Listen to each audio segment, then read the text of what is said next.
Kita lanjutkan sekarang mengenai gambaran ultrasonografi terhadap benda yang bisa kita scanning. Perlu dirubah mindset kita antara 3D menjadi 2D, karena memang ultrasound yang dipakai sekarang masih atau kebanyakan ultrasound masih menghasilkan gambar 2 dimensi. Jadi kalau misalnya kita memiliki suatu benda tubular, benda seperti pipa yang akan kita lakukan scanning, ini akan menghasilkan suatu gambar yang berbeda-beda. Contoh pada pipa seperti ini, bila saya letakkan ultrasound pada pipa ini, maka yang pertama hilang dari warnanya. Yang kedua yang bakalan saya lihat di dalam ultrasound hanya gambaran 2 garis putih. Meskipun bentuknya tubular, tapi ketika saya pasangkan ultrasound ini tepat di tengah-tengah, maka dia hanya menghasilkan gambaran 2 garis putih.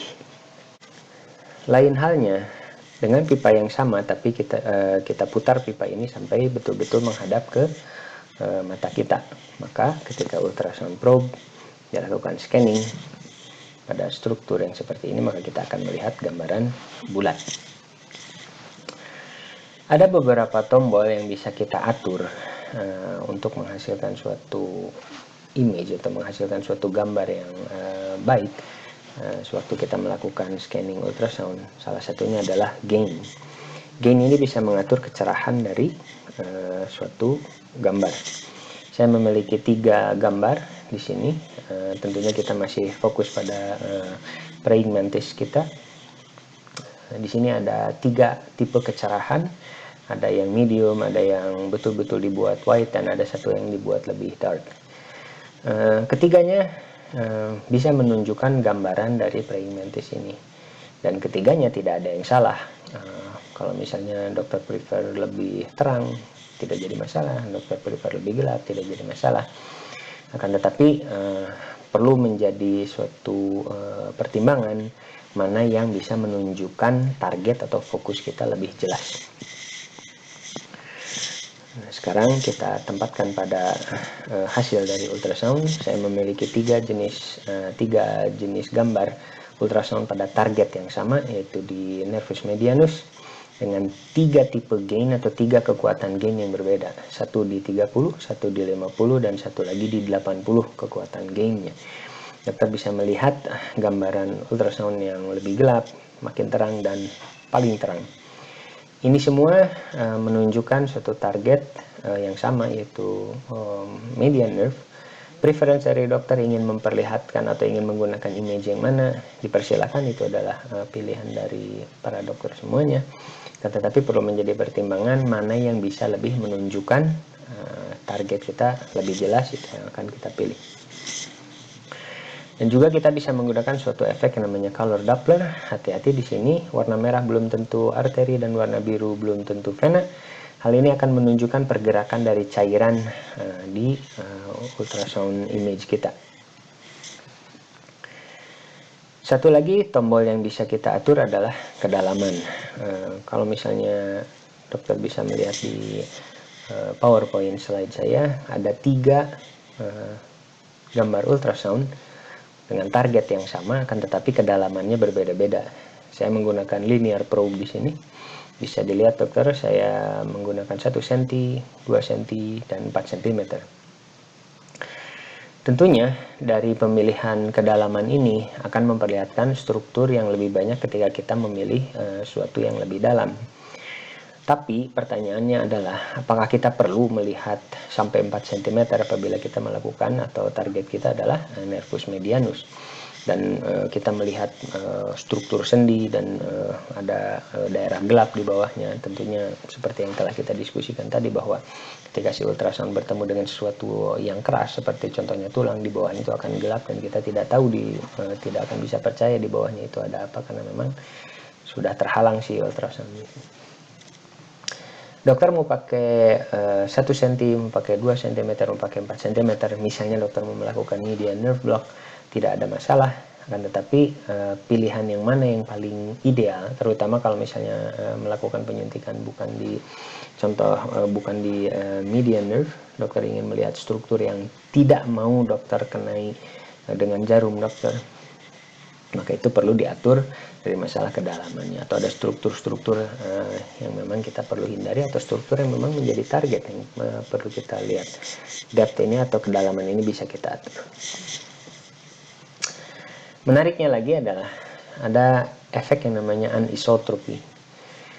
Dalam suatu tempat yang sama, ketika si sudut dari ultrasound ini dirubah, ini adalah median nerve di tangan, ketika si ultrasound wave itu tidak tegak lurus kena pada si target, dan si ultrasound wave itu tidak banyak kembali ke probe, maka si gambaran nerve terlihat di gambaran sebelah kanan atas ini, terlihat di tengah ada nervus, tapi di sebelah kiri tidak terlihat, hanya gara-gara dengan si probe itu berubah dari sudutnya. Ini namanya adalah anisotropy.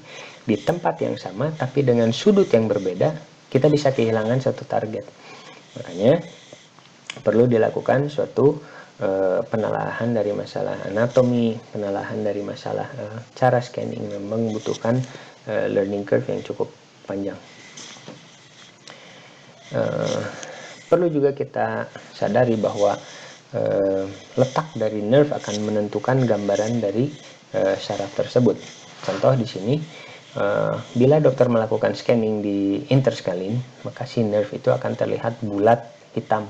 Tetapi ketika masuk di supraclavicular seperti pada gambar di tengah, itu akan terlihat seperti sarang tawon. Makin ke perifer, contohnya di gambar yang paling sebelah kiri itulah median nerve, dia makin jelas strukturnya.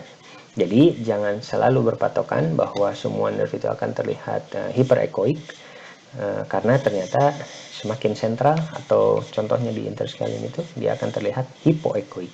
Tapi semakin ke perifer, semakin terlihat bungkus-bungkus saraf yang makin menyertai si saraf itu semakin tebal, maka dia akan terlihat lebih hyperechoic. Kita akan maju ke visualization dari needle atau dari jarum. Itu ada dua tipe, yaitu ada long axis atau kita bisa namakan juga in plane technique.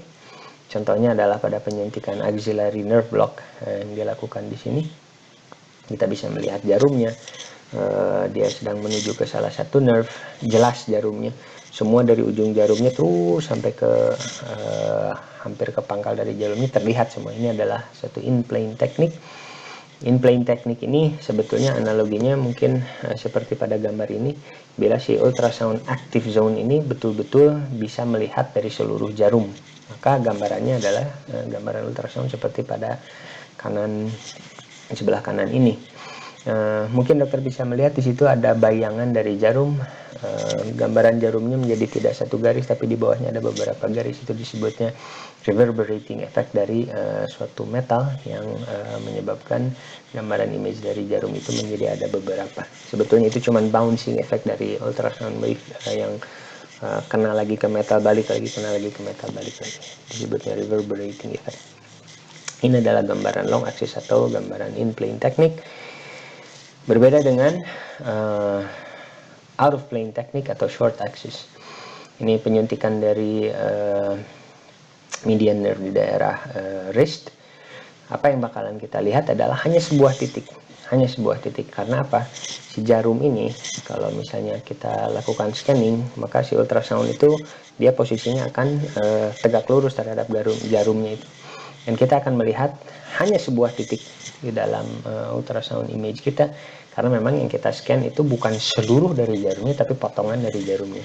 Dan kelemahan dari out of plane technique ini, ketika kita melakukan pemindahan atau kita ternyata kita men-scanning di daerah yang lebih proksimal dari jarum, hasilnya bakalan sama, satu titik. Mau di ujung, mau di tengah, mau di pangkal, tetap saja hasilnya sama, satu titik. Jadi ada beberapa pergerakan dari ultrasound probe agar kita bisa menghasilkan suatu gambaran ultrasound yang baik. Kita singkat menjadi ART, itu alignment, rotation, dan tilting. Alignment itu apa? Menggerakkan ultrasound probe tanpa merubah sudutnya ke atas ke bawah atau menyusuri dari suatu organ tanpa merubah sudut. Sedangkan rotasi, dokter akan merubah dari pangkal tengah merubah sudutnya, sedangkan kalau tilting dokter merubah miring dari ultrasound probe tersebut. Ini ada beberapa tips dari saya ketika dokter melakukan suatu penyuntikan dan dokter dalam tanda kutip hilang gambaran jarum dokter, maka apa yang bisa dilakukan adalah alignment, atau dokter mencarinya dengan melakukan pergerakan dari probe tanpa merubah sudutnya. Insya Allah itu lebih mudah untuk bisa menemukan kembali si jarum yang tadi kita lakukan penyuntikan. Jadi bagaimana nih kita menggunakan ultrasound untuk nerve blocks? Selalu gunakan approach atau pendekatan yang memang kita sudah familiar. Kalau misalnya kita mau melakukan sesuatu yang baru, selalu minta temani, selalu minta di guide oleh seseorang yang memang sudah tahu anatomi dari area tersebut yang akan kita lakukan penyuntikan. Jelas tidak bisa ditawar bahwa kita memang harus tahu di sekitar nerve itu ada otot apa, di sekitar nerve itu ada blood vessel apa. Memang kita harus tahu masalah itu. Dan kemudian kita perlu memilih mau pakai ultrasound probe yang mana.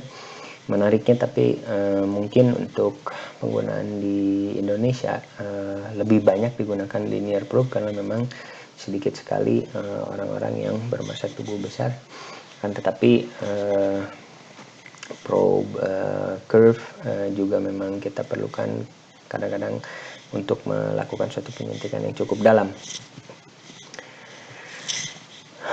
Oke, waktu para dokter semua menggunakan ultrasound, kadang-kadang kita tidak mencari nerve-nya dulu untuk bisa melakukan suatu blok, peripheral block, terutama untuk target akhirnya adalah nerve. Tapi kadang-kadang yang kita cari mungkin point of reference-nya bisa menjadi tulang, point of reference-nya bisa menjadi blood vessels, atau struktur-struktur lain yang bisa mengarahkan kita pada nerve atau target saraf yang akan kita lakukan penyuntikan. Jadi tetap kita harus bisa melakukan suatu proses identifikasi dari anatomi surrounding tissues, dari sekitar nerve itu ada apa saja. Kita memang harus bisa melakukan itu, dan yang paling bisa menolong itu menurut saya adalah dynamic scanning. Dynamic scanning itu adalah ketika dokter menemukan suatu target, misalnya dokter mencurigai itu adalah nerve, maka dokter bisa melakukan atau mengikuti si nerve itu dynamic scanning ke arah distal atau ke arah kranial.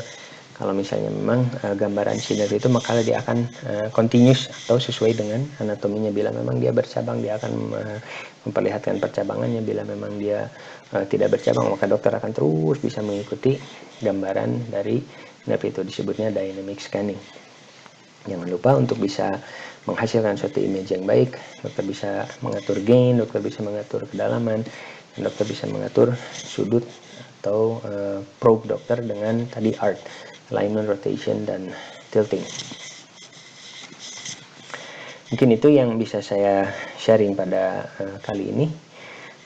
Jangan lupa keep humble, karena regional anesthesia akan betul-betul membuat kita menjadi lebih humble, dan buat segala sesuatunya menjadi lebih simple, karena memang simplicity is the ultimate sophistication.